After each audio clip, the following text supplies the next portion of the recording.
What is up, everyone? It is Destiny Diamond here, and welcome back to the Believe Wrestling podcast. I am here with my co-host, August Blaze, and I am wearing an AEW shirt in protest of this weekend's shenanigans. Let's throw it over to August because we've got a lot to talk about. That we do have a lot to talk about, including topic number one on our list today. It is, of course, a deep dive into the men's Money in the Bank match. So we got 6 competitors here, Destiny, and I think we're just going to run through them all top to bottom and kind of give our thoughts regarding who we think should win this match versus who we think shouldn't win this match. So I don't know if we'll actually give our prediction here today over who is going to walk away with the briefcase. However, we are going to pro-con pretty much everybody going into this thing. So, starting off with Solo Sikoa, and since I know you're such a Solo fan, Destiny, why don't you start it off with Solo Sikoa? You know, I gotta tell you, I'm not hating this as an option for our winner. Now, he's obviously been involved in the main event scene for the last several years, ever since he was brought up to the main roster, ever since he joined the Bloodline. So it's great to see him in this spot. He is, as I've mentioned, kind of in the in-between space right now. And it feels like he's lacking direction with his character. For me personally, that's how I have felt. But as you have pointed out, that is his character because it's kind of the way that he's taking credit for all of the success of Jacob Fatu and the way that he's kind of trying to be comedy while also being villain, how that is coexisting for this current character that he has. I feel that the way that he is going about this is that he could potentially win this with the help of Solo Sikoa, with the help of a Jacob Fatu, but also with the help of a Jeff Cobb, now known as JC Mateo. Maybe we see the return of the Tongas. I could see Solo winning this and then being like, yeah, I did it all by myself. I did it all on my own. And here I am, your new Mr. Money in the Bank. So, champs, watch your back, yada yada. I could see this playing out in his favor. Yeah, I do. So, I think the big issue with Solo Sikoa, ultimately, and I'm going to bring this up a lot tonight, is really when you look at who's going to be winning a match, you have to look at who's booking the match and what these current superstars are involved in. And in terms of that, it is Triple H, and Triple H does love his slow simmering stories. And so you kind of pro-con it and you put it on a list here of what do you get if Solo Sikoa is Mr. Money in the Bank. What that would do is kind of slingshot both him and Jacob Fatu into the main event scene in terms of their story that they have moving forwards. And what that does is kind of shits on the United States Championship. It'd feel very similar to the Roman Reigns, Kevin Owens, Chris Jericho triangle that they did leading up to WrestleMania 33? 32? 33. Yeah, Goldberg, Brock Lesnar, 33. So, I Solo could be a strong pick if this was a different Solo Sikoa, if this was one from previous years, or if this was even the original Tribal Chief, like from a year ago, where he was essentially trying to be a mini Roman Reigns. But I think the big issue right now is where his story is at with Jacob Fatu, I think leans a lot more towards a loss would almost be better for Solo here, because now Solo has this silver platter, golden opportunity. What happens when he messes this one up as well? So, I think that's kind of my pro-con for Solo. I wouldn't be super surprised. Honestly, I would. I would be shocked if Solo walks away with his hand raised in victory here. Me too. I don't see it happening. Yeah, I don't see it happening. But I could see the story that could be told with this. Honestly, you know me being an optimist. I'm going to look at the pros and kind of ignore the cons and see what each man has to gain and what story could be told for each competitor for the most part. But that's just how I'm looking at things. I'm trying to see what story is there with each one as opposed to the cons. Now, obviously, I don't think Solo Sikoa is going to win, as I mentioned, and I've been very vocal about who I do think is going to win, and I'm very thankful that that person is on this list and actually in this match because my pick for the women's is not in the match. And I'm pretty upset about it because I feel like that person definitely deserves to be in the match at the very least. She definitely deserves to win, but we'll get to that when we get to that. Up next, what we need to talk about is what everybody's saying, and that is L.A. Knight, baby. Yeah! August, why don't you take this one, since I know you are such an L.A. Knight fan? Yeah. I'm not mad at LA Knight being in this match. Now, we both talked a couple months ago about this, where if LA Knight is going to... If they're going to pull the trigger on LA Knight, it has to happen this year. He had a decent run in the mid-card. He feuded with Logan Paul. He feuded with Nakamura. He had a mini run with the mid-card belt. He dropped it at Mania to Jacob Fatu in a great match, honestly. It was Knight's best performance, in my opinion, in terms of WrestleMania matches. And so it's kind of now or never for LA Knight, because if he doesn't win the big one here, the question later is, when is he going to? And so that leads me to the next case in point here of the men's. We haven't had a strong men's Money in the Bank holder in a while. A lot of them have been same-day cash-ins or cash-in failures, a la Austin Theory or a la Drew McIntyre. So ultimately, we need somebody who's going to hold this championship and who's going to run and have a run with this briefcase. I apologize. And so I think LA Knight is a decently strong contender, just for the sole reason that we kind of got a couple mini teases last year of LA Knight Gunther.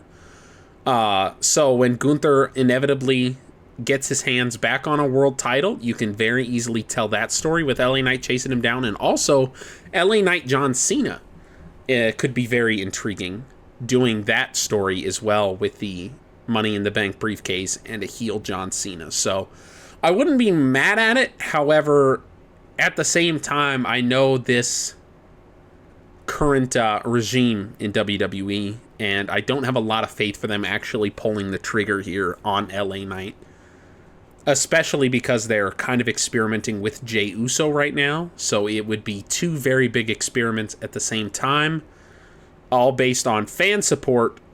So ultimately, I wouldn't be shocked, but I'm not holding my breath either for LA Knight. Yeah. Well, as I've mentioned on numerous occasions in previous episodes and just in life in general, LA Knight is my pick to win this match, and he has been for months. And honestly, he was my pick last year, maybe even the year before, but he has been so consistent. He's been so consistently over with the fans for years. He's been so consistent as a performer. He had a great run with the U.S. title, even if Drew McIntyre doesn't remember it. That's fine. And like you said, August, if they're going to pull the trigger on LA Knight, the time is now. This man is a megastar, and it's time for him to show the world what he's capable of. Now, what you mentioned is so important. They really, truly need a person to actually be Mr. Money in the Bank, as opposed to having an unsuccessful cash-in or an unmemorable reign with the briefcase or just anything like Drew and Austin and all that jazz, right? And what we need is a good mouthpiece. We need a Seth Rollins. We need an LA Knight. We need somebody who's going to walk around and be a little shit who's always in the shadows, who's always following the main stars, and who's always surrounding the main stars. But LA Knight himself, he's been in the title picture consistently. He's been in the main event pretty consistently. And it's great to see him in this match. And I really hope that now is the time that they pull the trigger on LA Knight. Can you just imagine? This is on my bucket list of matches for Cena's retirement run. Him and LA Knight. It's brilliant and it needs to be booked. I am really hopeful, but I'm not expecting it to happen at this rate. But I want to see it. I really, really do. Yeah, Yeah. I would love to see the match. I just, with Cena having such limited dates again, as you mentioned, not holding my breath for this one. Definitely not. And I'd love to see the war of words that they go on. I mean, because you've heard LA Knight put people in their place consistently, and how Cena is one of, if not the best talker of all time, with him putting people in their place. Like, are you kidding me? Him spitting bars with the Usos, him and Punk, him and Rock, him and all of the GOATs. Cena holds his own, and honestly, comes out on top when it comes to the best talkers, the best big men on the microphone in this business. And LA Knight even quoting Cena's rap album a handful of times as well during some of his promos. So definitely something to keep an eye on. It could be a match to build their way towards, and the Money in the Bank briefcase could be the exact way to do that. Now, another man... It's a great way to get yourself referred to in the past tense. Another man, that was a solid reference, another man who could really use this Money in the Bank briefcase into his, quote, architectural plans, unquote, is Seth Rollins, the architect, who hasn't called himself the architect, I think, since 2015. So that's dated reference number 1 for you there. However, fittingly, was also the last time he held the Money in the Bank briefcase was 2015. So, Destiny, I will let you kick it off since I know you're such a big fan of Seth Rollins. What are your thoughts on Mr. Money in the Bank, 2-time Seth Rollins? You know I am. Now, obviously, I already mentioned him. What we need right now is a strong Mr. Money in the Bank. And I said, who better than a strong talker like LA Knight and Seth Rollins? I already said it. This man is perfect for it. And also, he has a whole team surrounding him. So not only is everybody in danger because he has the Money in the Bank briefcase, but they're also in danger because he's untouchable with that briefcase with the help of Bronson Reed and Braun Breaker. I think that this is so perfect for his chicken shit character that he has right now. He is such a little bitch, and what better way to amplify that than the Money in the Bank briefcase? Because he doesn't have to earn anything. Now the thing is, he's earned everything. He is one of the greatest of all time when all is said and done. He's had a stellar career, and he's been there for nearly 15 years on the main roster, and it's insane to even be saying that. But having Seth Rollins in this position would really amplify himself and his team, as well as bring legitimacy back to this briefcase. Now, something that needs to be talked about, who is the only man to win the Money in the Bank ladder match twice, but CM Punk, his arch nemesis, the man that he hates more than anyone, the man that hates him more than anyone. It's just so perfect and brilliant that Seth Rollins would be the one to take away one of the few pieces of history that CM Punk holds dearest. And I would absolutely love to see Seth Rollins come on and be like, you're not so special anymore, are you, Phil? Look who else is a 2-time Mr. Money in the Bank. Now, of course, we have talked about how Edge is a 2-time Mr. Money in the Bank. However, he did not win it twice. In the ladder match, he ended up winning it from Kennedy, and same with The Miz, where he beat Otis for it for his second time. He didn't win it both times in the ladder match. I love our bit that we always refer to the fact that Shawn Michaels would always call him Kennedy. And we have since adopted that trait of always, whenever we refer to Mr. Kennedy there, also known as Mr. Anderson from his time in TNA. However, Shawn Michaels, during his mini feud with him, would always call him Kennedy. And it always makes me smile whenever me and Destiny talk about him because it's always Kennedy.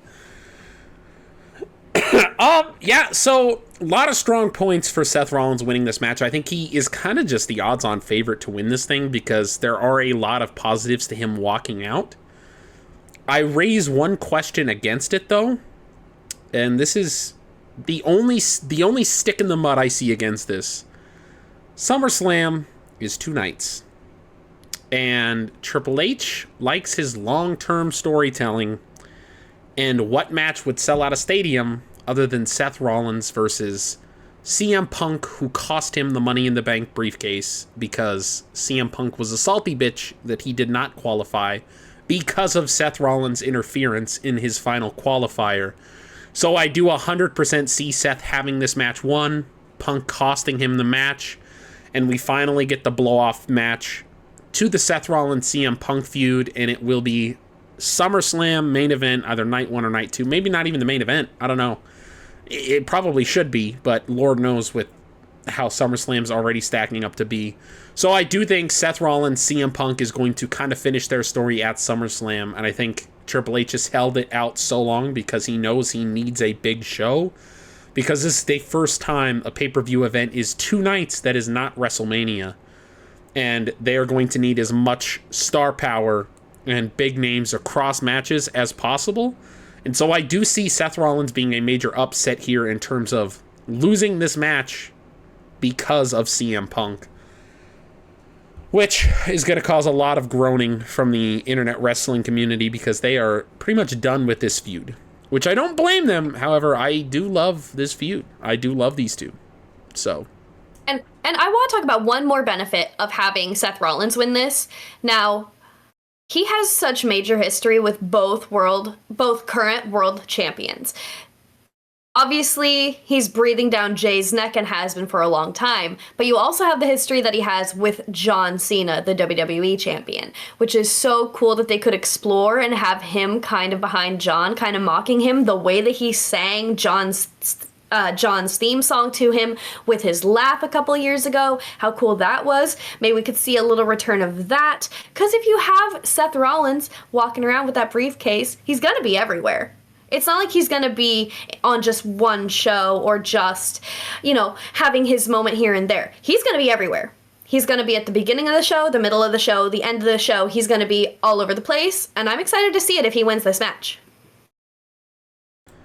Now, Seth Rollins, very strong contender. I think another strong contender for winning the men's Money in the Bank ladder match is Penta, who has kind of taken the WWE by storm since his debut. Did he debut this year, or was it the end of last year? If I'm not mistaken, so I believe it was January of this year, and part of me wants to say it was on the debut episode of Raw on Netflix. Please do not quote me on that, but I know he debuted on Raw. No, it was the week after because Hulk Hogan wanted airtime, and they gave it to Hulk Hogan and held off Penta's debut until the week after against Chad Gable, of all people. But Triple H is fucking long-term storytelling. And of course, I mean, and Hulk wonders why he was booed out of the building. But August, you mentioned how Penta is a major favorite in this match. Please tell me all about it, because I want to hear your thoughts on Penta. Because I know you're not his biggest fan, but I also know that you're excited to see what's to come from him. Well, Destiny, I got 2 words for you. Corporate greed, and 2 other words for you: merch sales. And I guarantee a Money in the Bank briefcase sold with Penta's logo across the front of it would generate more income than any other superstar's name on a briefcase from this list right here. And that is the sole reason I am saying that right now. It is a major thing. You mean like this? Exactly like that. Like this? Penta is already one of the top merch sellers.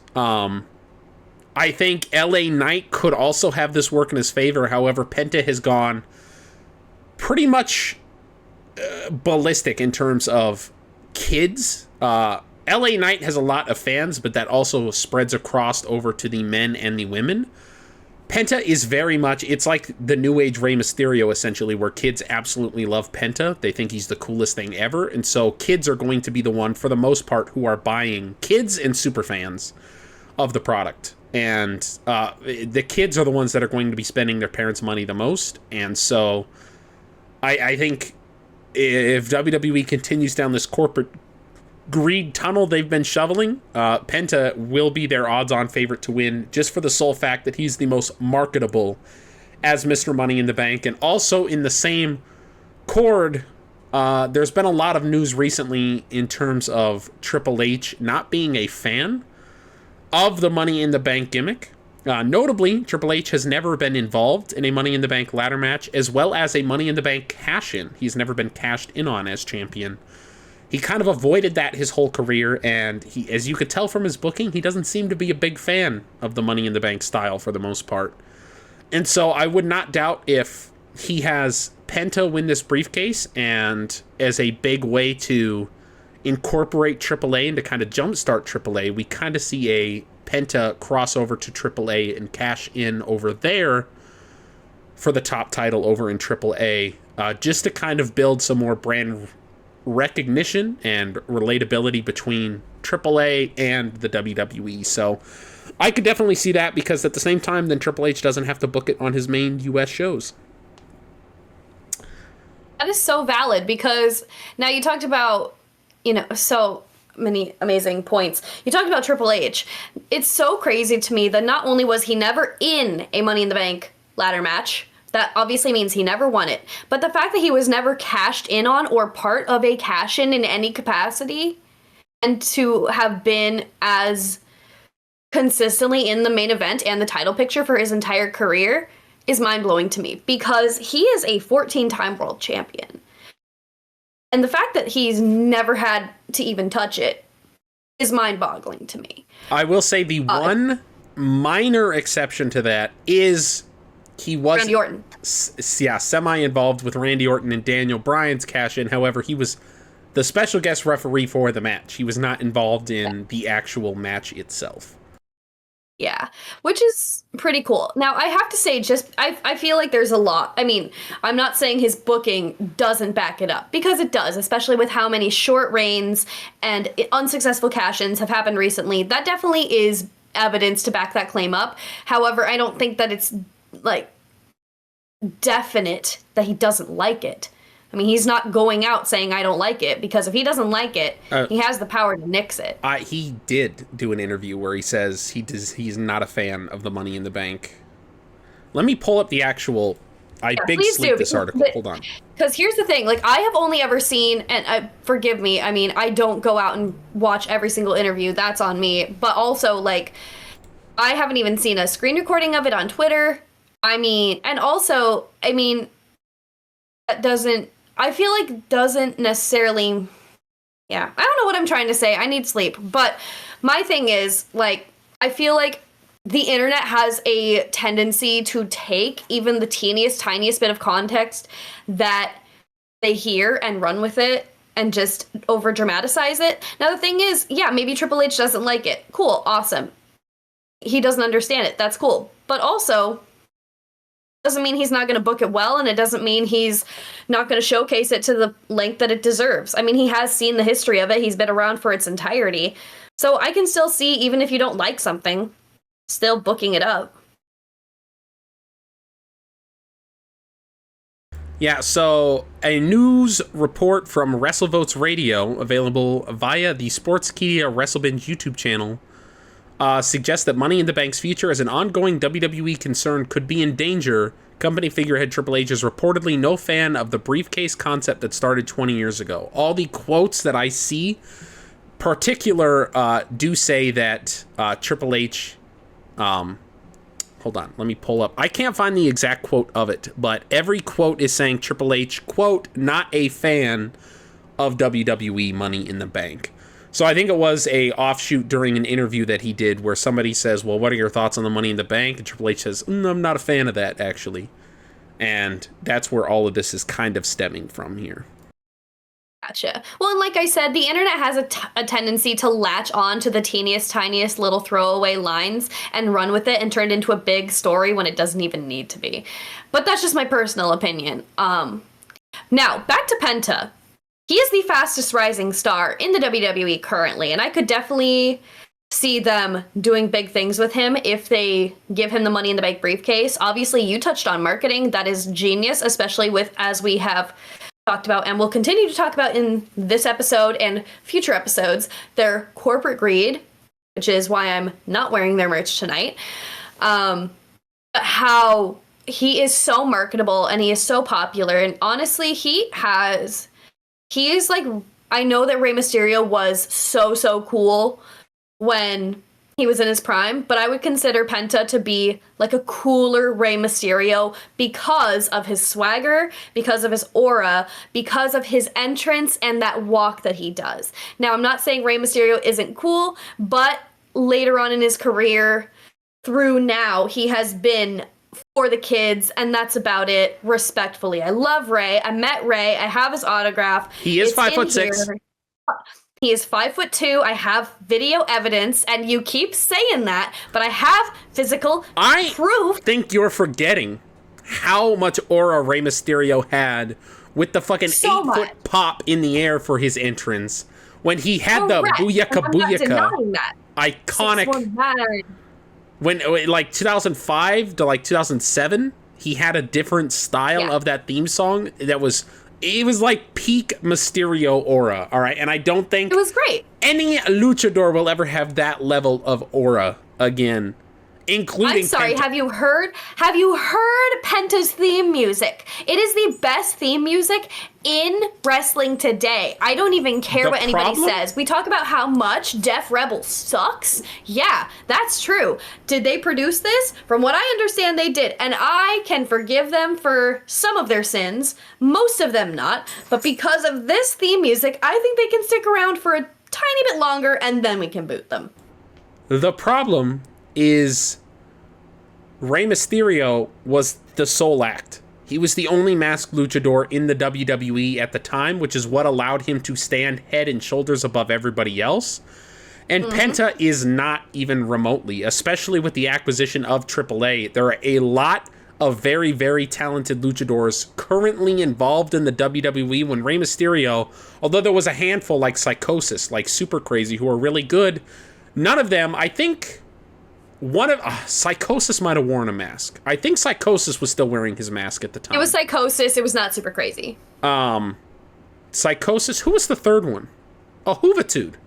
Juventud Guerrero, of course. Yeah. But Juventud wasn't wearing a mask either. But there was just nobody else wearing a mask, and so Rey Mysterio had that soul aura that went with it, in which Penta does not have that advantage. Penta is kind of, especially with the acquisition of AAA, I'm very worried about the current states, and we'll talk more on this when we get to Andrade as well, because there are a lot of very, very talented stars that I am worried WWE is just going to kind of shuffle them together, just like they did with 205 Live in the Cruiserweights.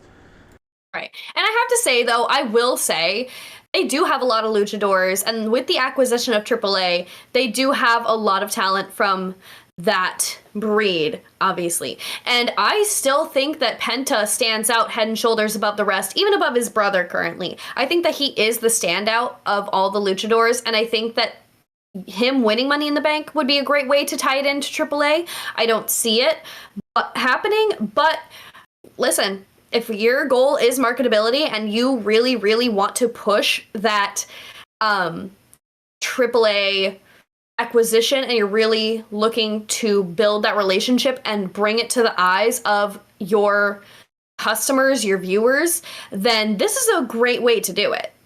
I'm not mad at it. But are they going to keep it mostly separated and only incorporated with Worlds Collide pay-per-views? Time will tell. Time will tell. Just like time is kind of told with Andrade. He came back. He seemed like he was going to be a very big deal, and he very much hasn't. I can't really list one thing Andrade has done since coming back. And it's kind of telling, because really, even like, you even look at Penta, and what has Penta done since debuting? He's been here for 6 months now, and he has had several opportunities at the Intercontinental Championship, and he has lost every opportunity so far. And so it kind of, a lot of the talent coming back over from AEW, with the exception of Cody Rhodes, has not been booked very well. Jade Cargill is another kind of exception to that rule. She was a women's tag team champion. However, she did just lose to Nia Jax on SmackDown a couple weeks ago. So it's also kind of... Yeah. And she hasn't been featured very heavily on television as well. Prominently she has, but it's been very stop and start for Jade Cargill since coming over. So Destiny, what are your thoughts on Andrade in this match? My thoughts are very few and far in between because we haven't seen much of Andrade recently and we really don't see much of him at all. I will say, most notably, he's had some stellar matches with Carmelo Hayes, and that has gotten the internet buzzing about how good he is and how good Carmelo is, and that's great and dandy. But also that's happening on SmackDown, and no offense, but it's the B show and less people are paying attention to it. No disrespect, I love SmackDown, I watch SmackDown, but what are people tuning into every single week? They're turning into Monday Night Raw, and that is where the star power is. Now, I would love to see a lot more star power on SmackDown. You can't just have a John Cena or a Cody Rhodes and then your mid-card talent. You need consistent headliners across the board. Now, back to the task at hand, which is Andrade. Like you said, he came in and was presented that he was going to be a big star. Wrong, not happening. So I do, as much as I don't want to play into this, I do think that his personal life and his split from Charlotte Flair, WWE's Golden Goose, I definitely see that playing a big role in why he has not been as successful and why he has spent a lot of time in catering. I definitely don't see him winning this match. I don't really see many pros. I don't see a lot of cons. I mean, it would be a great surprise and it would give him something to do, but that's about it.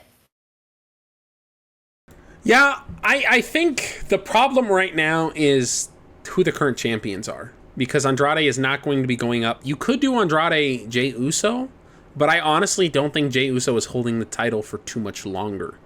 I really do see Jey dropping that championship sooner rather than later.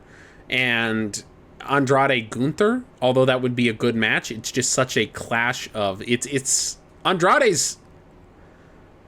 He's kind of a face. He's almost a tweener right now, where he's not. Yeah. So he's not a strong enough character. He's amazing in the ring, but he's not a strong enough character to really want you to see him succeed.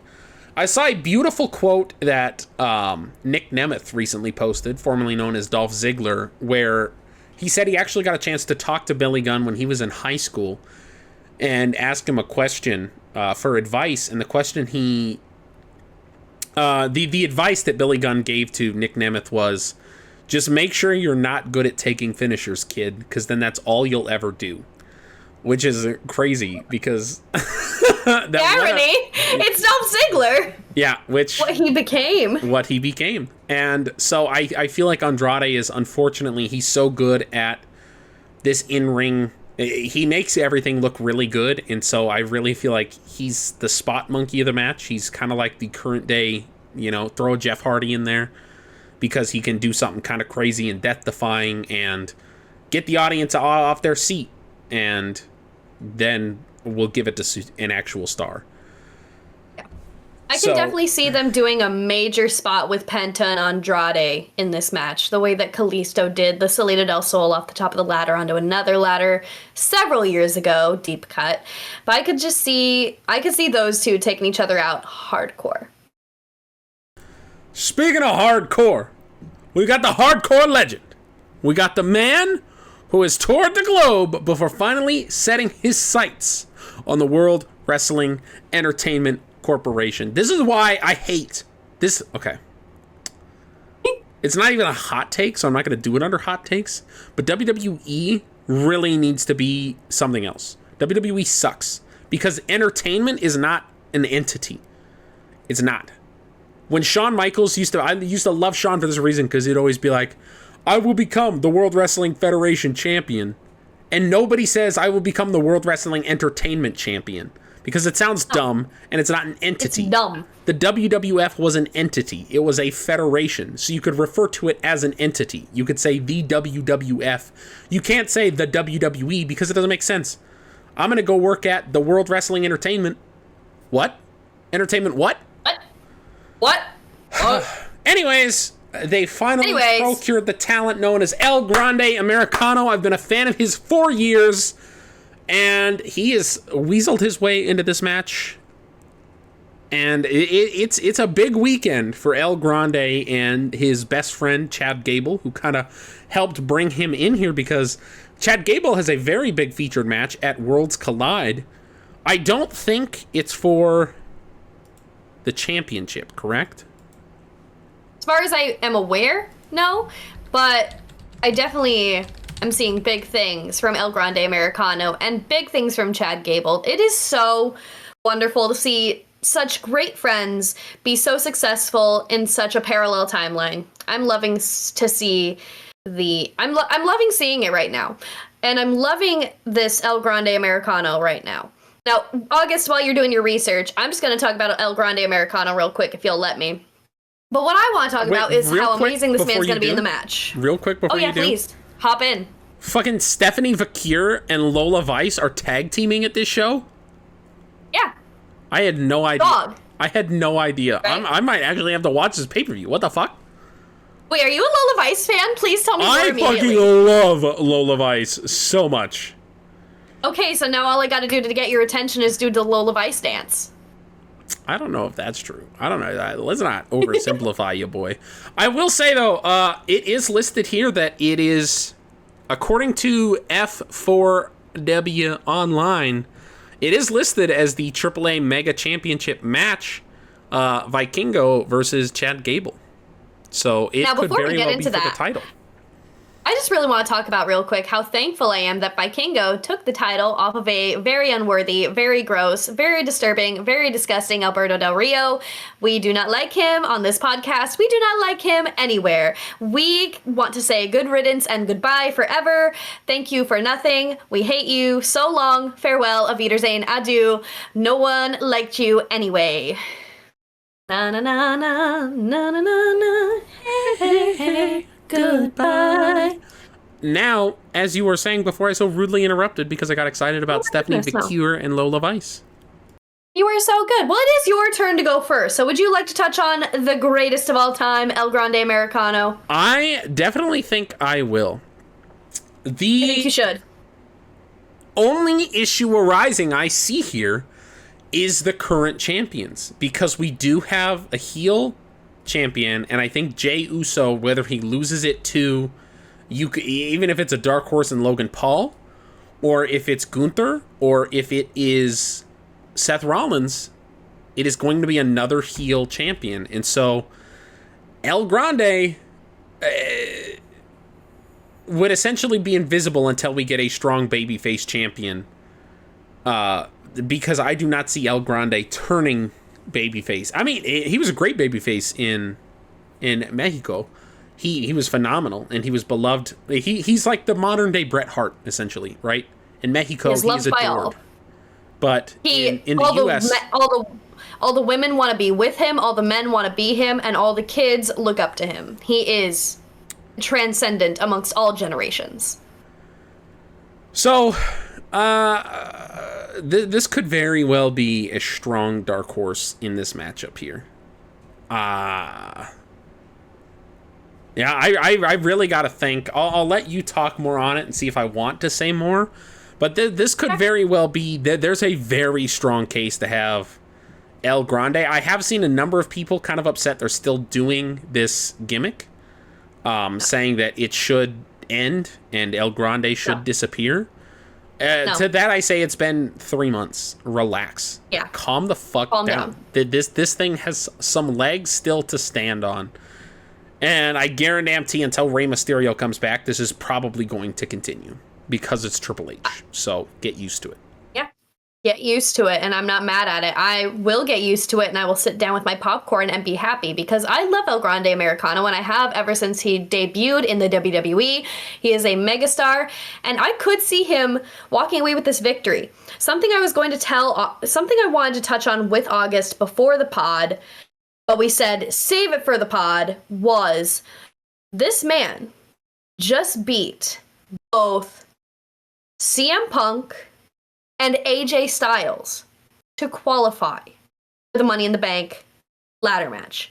This man beat two former world champions, two of the greatest of all time, to qualify for this match. Now, I will say, obviously, there was some interference, but that doesn't mean anything because at the end of the day, a win is a win, and that is what got him to this match.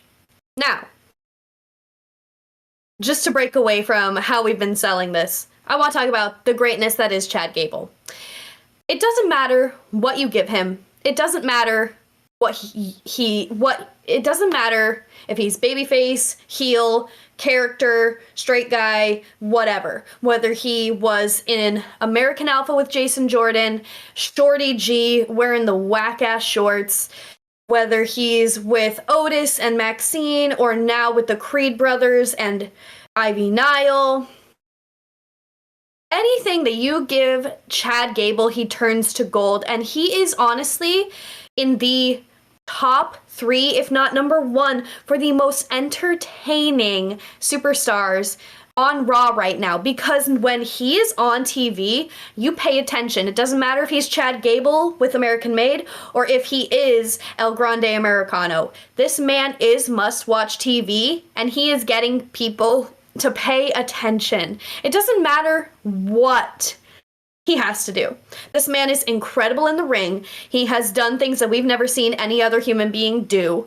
He is an insane athlete with insane strength and agility and speed and everything in between. And seeing El Grande Americano with the Money in the Bank briefcase, that could also be a phenomenal tie-in to Worlds Collide to AAA. Now, obviously, this is our representation, our WWE made luchador. He got his start as a luchador in WWE, and he's gonna be the luchador that is our representation in Worlds Collide and in AAA. I think that it would be so cool to see El Grande Americano, of all people, coming in and being the most successful luchador WWE has to offer. Because we talked about corporate greed, but we're also talking about the whitewashing of professional wrestling and how they're having this young Olympian from Minnesota be the greatest luchador of all time. It's beautiful, it's brilliant, and it's WWE. It is entertainment. It should be called the World Wrestling Federation's Delay Rest My Case. If you would like to see our final breakdown of the men's Money in the Bank ladder match, be sure to check out Saturday's video going up, where not only will I be live streaming my live reaction to 2025's Money in the Bank, there will also be a video going up that morning of our final in-depth thoughts in terms of predictions and spoilers, because we're that damn good. And we will be finally picking who we think are going to win the match. I hope y'all enjoyed the breakdown. Let me know down below, though, your predictions for the men's Money in the Bank ladder match. Who do you think is going to win? And most importantly, who do you want to win this match? Because I got my answers, but you're going to have to wait till Saturday.